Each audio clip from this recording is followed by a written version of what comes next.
Good morning, everybody. Hope this finds you well and enjoying the lovely sunshine that we're having. I'm in a different location today because my house is chaos because I have builders and decorators in repairing a leak. So that's an interesting intro into today's theme, which is meeting yourself where you are. Um, which sounds very simple, and in principle it is, but there's a lot of depth there, and it has a lot of impact in how we plan our business, our lives. And it's something that took me a really long time to fully understand and put into practice. Um, because I think quite often when we are planning our business or planning our week, making life decisions, we are often projecting into sort of our ideal vision. And of course, it's important to have visions, particularly for your business. But I think what we can often fall into is having an idea of what our business should look like, what we should be like, and not really acknowledging where we're at right now. So this then can be a way that we can end up self-sabotaging, because either we make a plan that we can't live up to, or we have a vision and then feel like it's so far out of reach that we can't do it, so we just don't even try.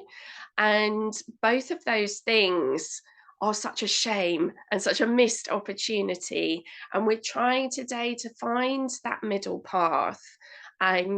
So an example, I guess, for me would be when I would think about setting an income goal and then working out how many clients and classes I needed to meet that, and scheduling all of that in my diary, and not really acknowledging whether I actually even had the physical capacity to do all of that.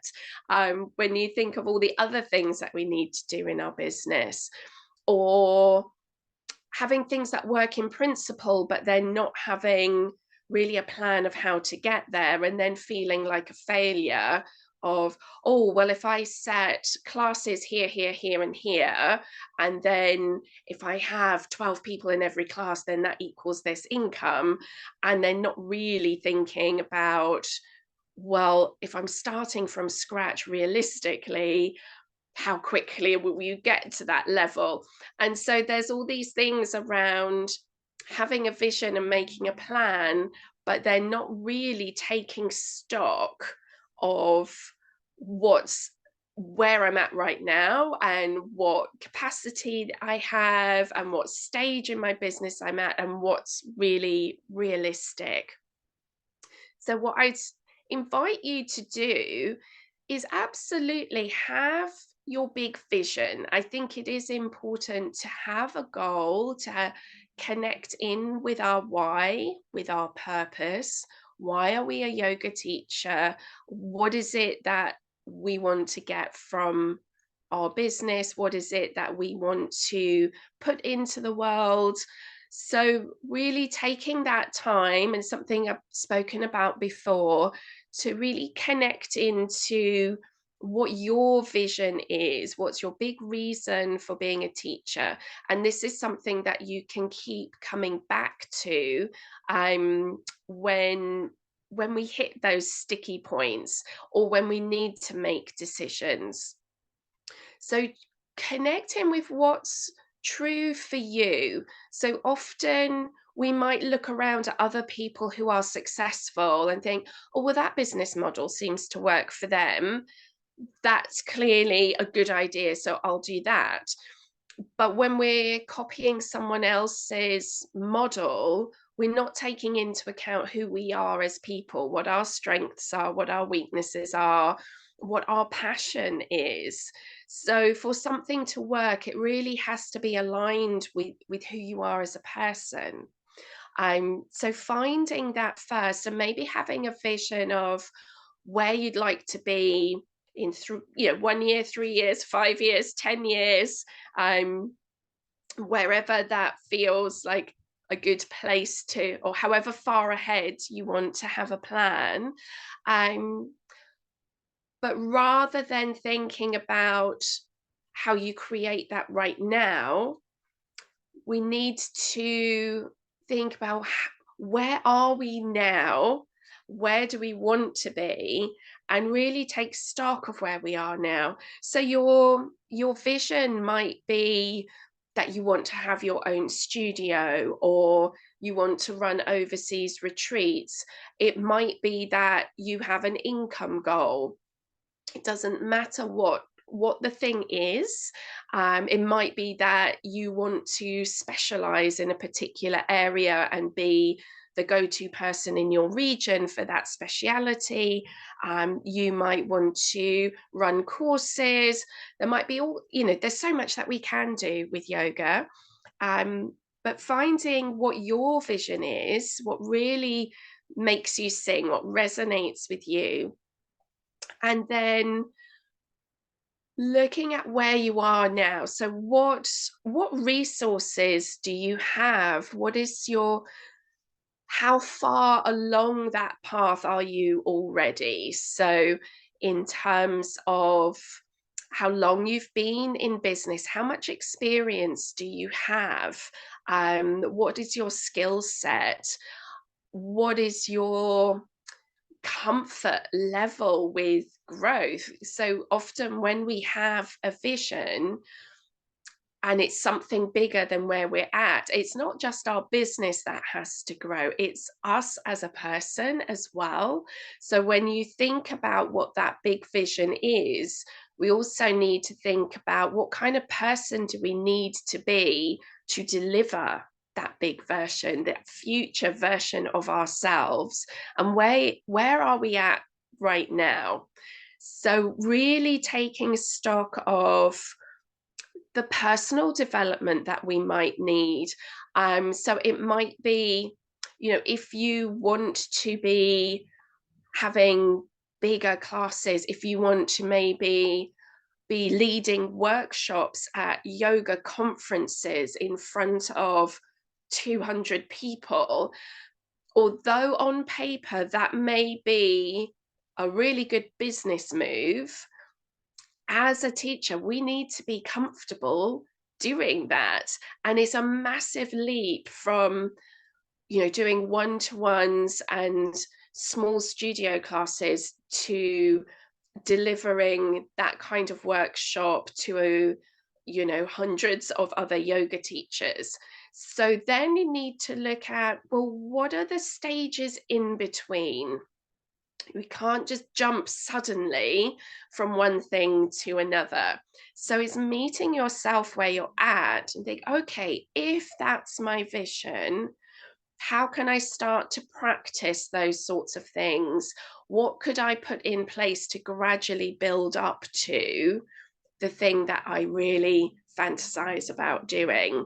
Um, so it's looking at it in baby steps and really acknowledging where you're at right now. And some of these things will be about where we're at in our personal development, and other things will be very practical as well. What time do you have available, for example? What are your other obligations? So again, we might have a vision of what we want to build in terms of a business, but what that requires might be more time and energy than we actually have. So we need to be realistic, and again, looking at what we have now and where we want to be. So really, again, taking stock of being really kind and realistic. How much energy do you have? How much time every day do you have? Um, if you're wanting to run lots of different classes, if you want to grow your business by adding classes, we need to realize that each class needs its own marketing plan. And those marketing plans are going to take time. So again, it's being realistic, being kind, um, and having that self-compassion and meeting yourself where you're at, saying, okay, well, at the moment I have a part-time job, I've got kids at school, and I'm running one class a week. And if you want to expand that, maybe really focus on your one class and get that really busy, and then look at what's the next step. So maybe one extra class. If you try and open up suddenly 8 classes a week, where you don't have capacity to market it all, and you probably don't have capacity in your week to do all the lesson planning, handling the calls, the booking, setting up systems. It's all of these things. It's setting ourselves up potentially for failure to try and make these massive leaps.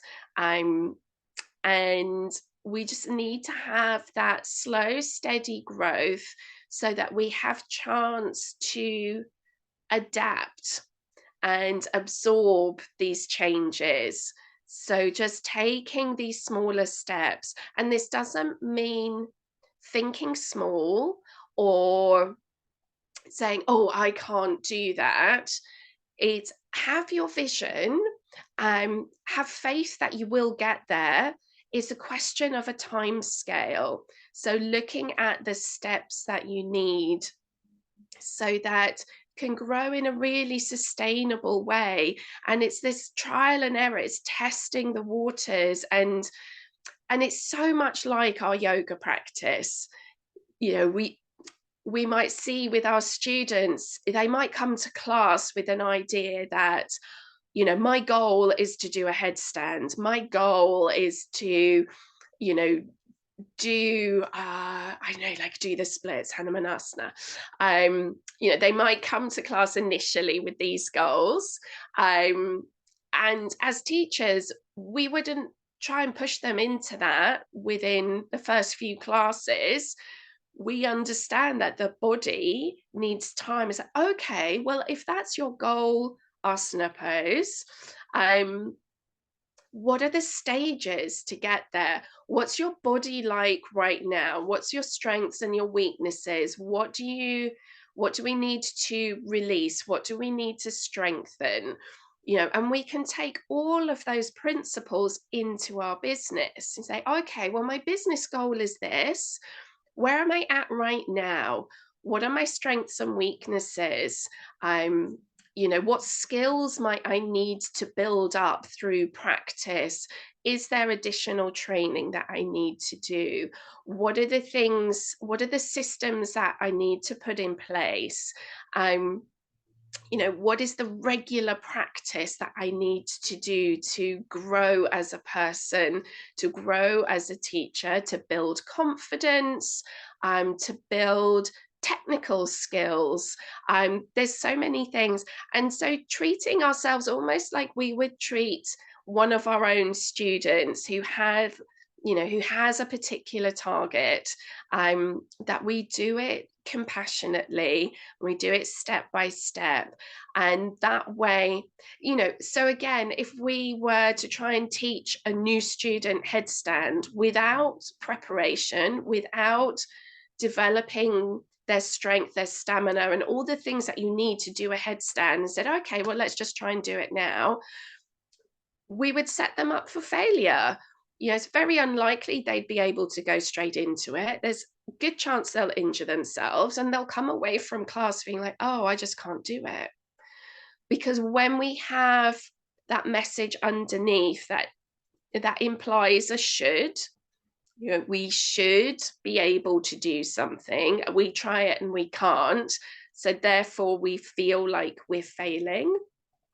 Or we look at something that's so far away from where we're at right now, and of course we can't do it now, that we might feel like, oh, that's just, I can't. It's such a big gap between here and there, that if we don't acknowledge all the stages in between, then there's a tendency perhaps to idolize other people who are doing that and think, oh, they're a special kind of person. I'm not like that. Um, they're able to do it and I'm not. And I promise you, they will have been through lots of different stages to get where they are. And yes, they may initially have certain skills or a personality type that lends themselves to what they're doing, which again is why it's not helpful to try and emulate other people. We can be inspired, they might trigger an idea, but we have to find our own way, our own path, because we are unique. So we're working with our own abilities, our own personality, our own little obstacles or sticky points, and being really compassionate with that and finding the way that works for you. So, finding the workaround that helps you build your confidence, build your business, going step by step. And so, it's about having that regular check-in with yourself. And again, looking at our yoga practice, it's about being present, being really acknowledging where you're at and what your needs are. And these change over time. So we might have a vision that we can't quite attain right now. So for example, my child is still in primary school and there's certain needs there that I need to attend to as a parent and that I want to. Um, but I know in a few years' time, when she's at secondary school and she's taking herself to school and back, well, that changes my day when I'm not doing the school run. And so that frees up a bit of capacity. And so that then would allow me to have a different week. So right now, the way that I design my working week and my business is around where I'm at right now, which is with a primary age child and being right in the middle of perimenopause and all the ups and downs of that. 5 years' time, she'll be well established in secondary school. I'm assuming by that point I will be out the other side, and be settled in my postmenopausal state. And that will be very different and that will change my capacity. And so, again, it's taking stock of what your obligations and what your needs are, and really honoring that and saying, well, right now, this is my life, this is where I'm at. Look at what is possible, hold on to your vision, but look at the baby steps and look at your vision will help you stay on track. And also, your vision may change over the years, and that's absolutely fine too. So that will help you stay on track and not be dispersing your energy in lots of different directions. But there's also going step by step, going baby steps. What can I do now? What is the next step? What is the next step? And not necessarily looking at other people around you who you think are doing so much better. Their circumstances may be different.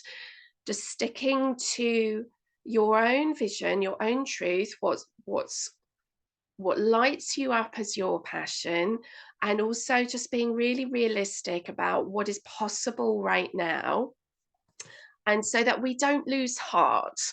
Sometimes things can get on top of us and we might feel that things are impossible. But I do think that anything is possible if we stick with it. So if our goal has come from within us, and it's something that really resonates, then we know that that's something that is going to be possible.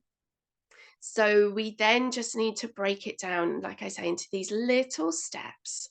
And we might need to be a little bit creative, and we might need to be patient, but it's being in the present moment all the time and looking at honoring, our energy and our capacity, and with compassion and with kindness, you know, encouraging ourselves to keep taking those next steps and not berating ourselves with the shoulds and the can'ts. And those, I think, are, if you want to sort of as a little takeaway, little alarm bell, if you catch yourself saying should or can't, then pause and see what's going on there, and look at the judgment that's coming in.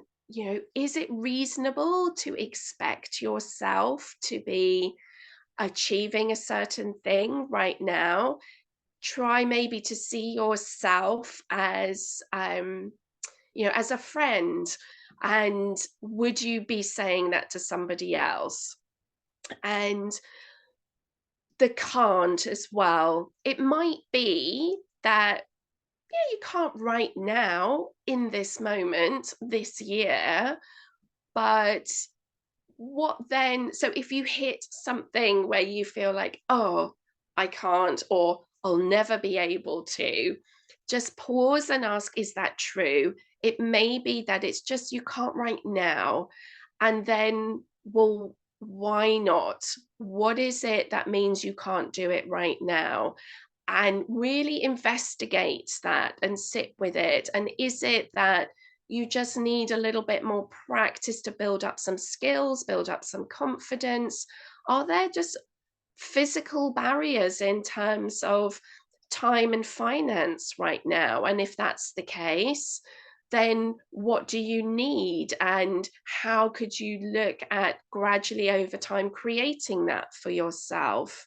It may be that we need to be a little bit creative with how we're designing our week, how we're earning our money. And that's, topics for other talks about how could we free up time by streamlining systems, or, delegating some tasks, those kinds of things that I've mentioned in other talks. Um, we might need to be a little bit creative about how we're earning our money. Like, do you have some passive income? Are your charges right? So it's also looking at things like that. But yeah, that compassion of treating ourselves how we'd treat our students, and really trying to see ourselves for where we're at right now, and loving ourselves, giving some compassion and going, okay, well, this is where we're at right now. We would never judge our students for walking into our class not being able to do everything. We would have that compassion for, okay, well, let's look at where are you at physically, and looking at their health history, their age, any accidents or illnesses they might have had, their lifestyle, how much stress are they under, how much free time do they have. We wouldn't be so judgmental to our students saying, why aren't you doing 2 hours of practice every day? You should be, and you're a failure if you don't. We would never speak to other people like that, but we often speak to ourselves like that. So, just having that little stock take of, okay, what's possible for me right now in terms of what I'm physically capable of, what my energy levels are, how much time I have available. I'm, what my financial situation is right now. The goal might be to get to a stage that you give up your part-time job that maybe you're not in love with, but it's helping you pay your bills. Um, you don't want to jump too quickly and just quit that job without having something else in place. So it's looking at what are the steps in between and not judging yourself for not being a full-time yoga teacher just yet, saying, this is where I'm at. Try to have compassion and also congratulate yourself perhaps on being sensible and having thought things through and being responsible and doing what's necessary. But if your goal is to give up that part-time job, then putting a plan in place to gradually build up over time and know when you reach that tipping point where it's safe to take that leap of the last step. But we don't want to try and leap a canyon. We want to try and close the gap so we have a manageable leap. So it becomes less scary and it's more manageable. So it's that little bit of self-coaching. And that's also why, trying to do everything by ourselves and be our own coach is difficult. Nobody can do all of it on your own. And so that's partly why I have the group here, so that we can support each other. Feel free to bring some of your struggles into the Facebook group. And if you're finding something difficult or you're hitting a block and you need some support, bring that in. You won't be the only person with that problem, I'm sure. You might like to seek out mentoring, you might like to seek out coaching, or you might just want some peer support and talk to other teachers as well. But it's having that compassion and being realistic, trying to drop the judgment on ourselves, and not setting unrealistic targets, working weeks, plans, factoring in what our needs are. So making sure, like in a previous talk when we were discussing setting up your working week, like making sure you've put in things like meal breaks and enough sleep and rest and all of those things. So I hope that's given you some food for thought. It's a really important part of any kind of planning that we make, whether it's planning a day, a week, our overall business, just really thinking about where am I at right now? What are my needs? What are my capabilities? And planning for that and looking ahead for where you want to be and thinking about the in-between steps. So there's small manageable steps where it gives our system chance to adapt. So we grow a little bit, we get comfortable, and then we take a step forward, and then we can grow again, and gradually we can move towards where we want to be. So thinking about that lovely growth that we have in spring that we see here. And again, I find nature so inspiring. I'm just looking out the window at the trees, which gradually come into bloom. They're step by step, and they don't try to put fruit out in the middle of winter. There's timing is really important. So, it's taking inspiration from the trees. They respond to where they're at in the moment. It's like, oh, okay, we're in this time of year, so this now in the middle of spring, this is the time where blossom comes. And then the next step is very slowly those fertilized blossoms will grow tiny little fruit, and gradually, the fruit will come in the autumn or late summer. It's not coming now.